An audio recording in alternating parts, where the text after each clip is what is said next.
নমস্কার বন্ধুরা, আমি কোজাগরি আবারও চলে এসেছি তোমাদের সামনে একটা ভিডিও উপস্থাপন করতে। তোমরা গত ভিডিওগুলিতে আমার কাছ থেকে জানতে পেরেছিলে রাধা অষ্টমীর সঠিক সময়সূচি অবশ্যই পঞ্জিকা অনুসারে এবং তার মাহাত্ম্য। আরেকটা ভিডিওতে বলেছিলাম রাধা অষ্টমী পুজোর সহজ উপায় এবং ভাগ্য উন্নতির জন্য কী উপায় করবে প্রতিকার সহ। আজ আমি তোমাদের কাছে যেটা জানাবো সেটা হলো রাধা অষ্টমীর দিন তোমরা একটা স্পেশাল টোটকা ক্রিয়া করবে।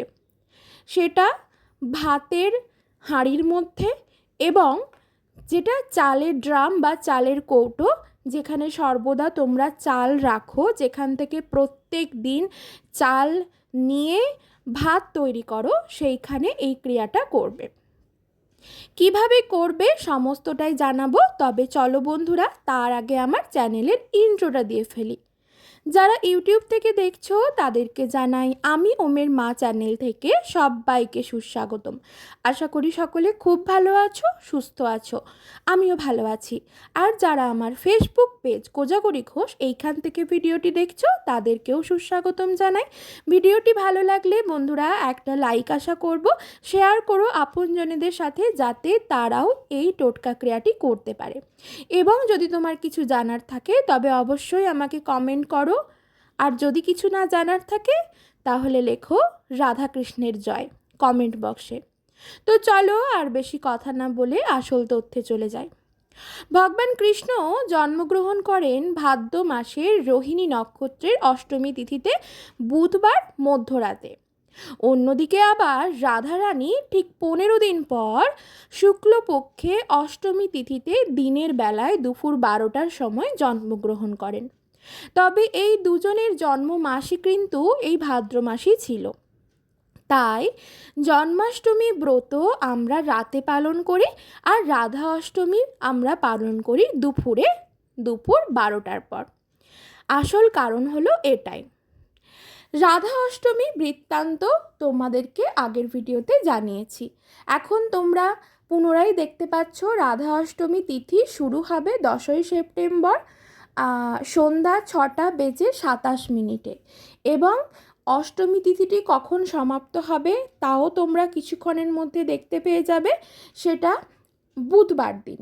অতএব তোমাদের যে টোটকা ক্রিয়াটি আমি বলবো সেটা রাধা অষ্টমী চলাকালীন, এই দেখো দেখতে পাচ্ছ অষ্টমী তিথিটি সমাপ্তি ঘটছে 11ই সেপ্টেম্বর অর্থাৎ 25শে ভাদ্র বুধবার সন্ধ্যা 6:28। তার মানে বুধবার দিনই তোমাদেরকে রাধা অষ্টমীর এই টোটকা ক্রিয়াটি করতে হবে, ঠিক আছে? সন্ধ্যা 6:28 মধ্যে।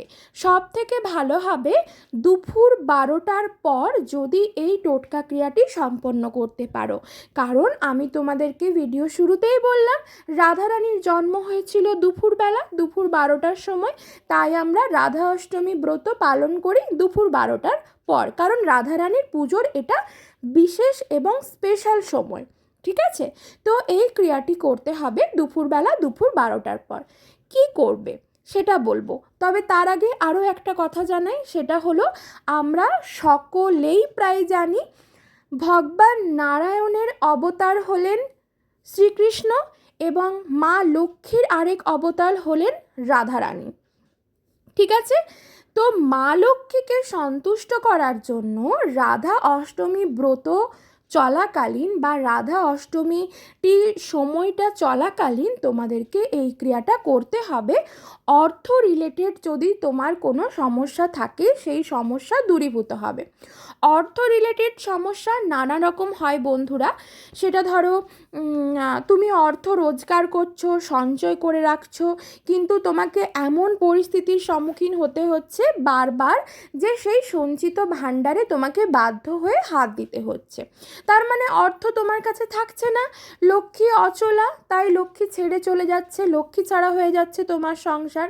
বা তুমি কাউকে ধার দিয়েছিলে কিন্তু সে তোমার ধার কিছুতেই শোধ করছে না, তোমার এবার টাকাটার প্রয়োজন, তাকে তুমি ফোন করছো, মেসেজ করছো, তার সাথে যোগাযোগ করার চেষ্টা করছো, সে সব জানা সত্ত্বেও সে তোমাকে টাকা ফেরত দিচ্ছে না। বা তুমি প্রচুর পরিমাণে কষ্ট করছো কিন্তু যতটা পরিমাণ কষ্ট করছো সেই অনুযায়ী কিন্তু টাকা তুমি পাচ্ছ না। অর্থাৎ এক্ষেত্রে আমাদেরকে বুঝতে হবে যে মা লক্ষ্মী আমাদের ঘর থেকে চলে যাচ্ছে বা মা লক্ষ্মীর কৃপা আমরা লাভ করতে পারছি না। এই যে টোটকাটি তোমাদের সাথে শেয়ার করছি সেটা রাধা অষ্টমীর দিন দুপুর 12টার পর এই টোটকা ক্রিয়াটি সম্পন্ন করতে হবে। রাধা অষ্টমীর দিন যারা জন্মাষ্টমী করে তাদেরকে রাধা অষ্টমী করতেই হয়। এক্ষেত্রে যারা সেই দিন পায়েস রান্না করবে, পায়েস করে রাধারানীকে বা ভগবান কৃষ্ণের সামনে বা রাধা কৃষ্ণের চিত্রপট বা বিগ্রহের সামনে যারা পায়েসকে পরমান্নকে ভোগ হিসেবে নিবেদন করবে, তারা ওই দিন সেই পরমান্নের মধ্যে অর্থাৎ সেই পায়েসের মধ্যে দিয়ে দেবে ছোট্ট এক টুকরো এলাচ এবং এক টুকরো দারচিনি। ঠিক আছে? ওম নমো ভাগবতে বাসুদেবায় নমঃ এই মন্ত্র সহযোগে। ঠিক আছে? এটা ভগবান শ্রীকৃষ্ণের মন্ত্র। এই মন্ত্রটা একবার বলে হাত জোড়ো করে রাধারানী এবং ভগবান শ্রীকৃষ্ণের কাছে তোমার একটাই মনস্কামনা থাকবে যে মা তুমি আমার ওপর সন্তুষ্ট হও বা আমার সংসারের ওপর সন্তুষ্ট হও, আমার সংসারের ওপর কৃপা করো, আমার অর্থ রোজগার, আমার বাড়ি যে অর্থ রোজগার করছে সে যেন ঠিক পথে ভালোভাবে টাকা রোজগার করতে পারে। যেহেতু এটা অর্থ সংক্রান্ত একটা টোটকা টিপস বলছি, সেই মনস্কামনা তোমার অন্যও হতে পারে, তবে টাকা সংক্রান্তই হবে। এবং এই মন্ত্রটি যেটা স্ক্রিনে এখন দেখতে পাচ্ছ, ওম রাধা কৃষ্ণায় নমঃ, ওম ভাগবতে কৃষ্ণায় নমঃ, ওম নমঃ ভাগবতে কৃষ্ণায় নমঃ আর ওম রাধা কৃষ্ণায় নমঃ, এই মন্ত্রটি, এই দুটো মন্ত্রর মধ্যে যে কোনো একটা মন্ত্র একবার বলে তুমি সেই পরমান্নের মধ্যে একটি ছোট সবুজ এলাচ এবং একটি ছোট এক টুকরো দারচিনি ফেলে দাও এবং সেটি তুলসী পাতা দিয়ে ভোগ হিসেবে নিবেদন করো ভগবানের কাছে।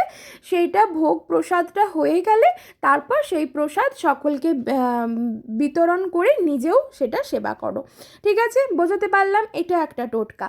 আর 2 নম্বর টোটকা যেটা, সেটা হলো তুমি প্রত্যেক দিন যেইখান থেকে চাল নাও, নিশ্চয়ই তোমার চাল নেবার একটা নির্দিষ্ট জায়গা থাকবে, সেটা একটা চালের কৌটো বলতে পারো, একটা চালের ড্রাম বলতে পারো বা চালের হাঁড়ি বলতে পারো, যেখানে আমরা প্রত্যেক দিন যেখান থেকে আমরা চাল নিই, সেই চালের হাঁড়ির মধ্যে সকলের অগোচরে অর্থাৎ সকলের চোখের আড়াল করে 3 টুকরো দারচিনি নাও। যে কোনো দশকর্মার দোকানে বড় বড় টুকরো দেখবে লম্বা লম্বা দারচিনির টুকরো হয়, স্টিকগুলো হয়, সেটা 3টে নেবে, ছোট এলাচ 3টে নেবে এবং একটি 16 আনার কয়েন নেবে, যেটা বাজারে চলতি 16 আনার কয়েন।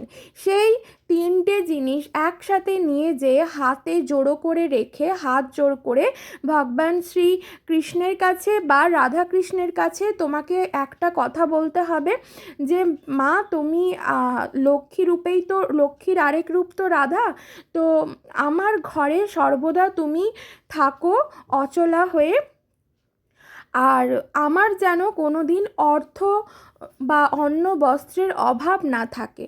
ঠিক আছে? এই কথাগুলো তুমি বলবে মনে মনে, তবে সবার চোখের আড়ালে। তারপর সেই 3টে জিনিস অর্থাৎ ওই যে স্টিক দারচিনিটা বললাম 3টে, আর ছোট এলাচ 3টে আর একটা 16 আনার কয়েন, এই 3টে জিনিস নিয়ে চালের ড্রাম বা চালের কৌটো বা চালের হাঁড়ি যেখানে প্রত্যেক দিন তুমি চাল নাও, সেইখানে হাত যতটা যায় ততটা হাত ঢুকিয়ে সেই জিনিসটাকে রেখে দাও। ঠিক আছে? এটা আবার পরের বছর রাধা অষ্টমীর দিন চেঞ্জ করবে, তবে সবার চোখের আড়ালে কেউ যেন না দেখতে পায়।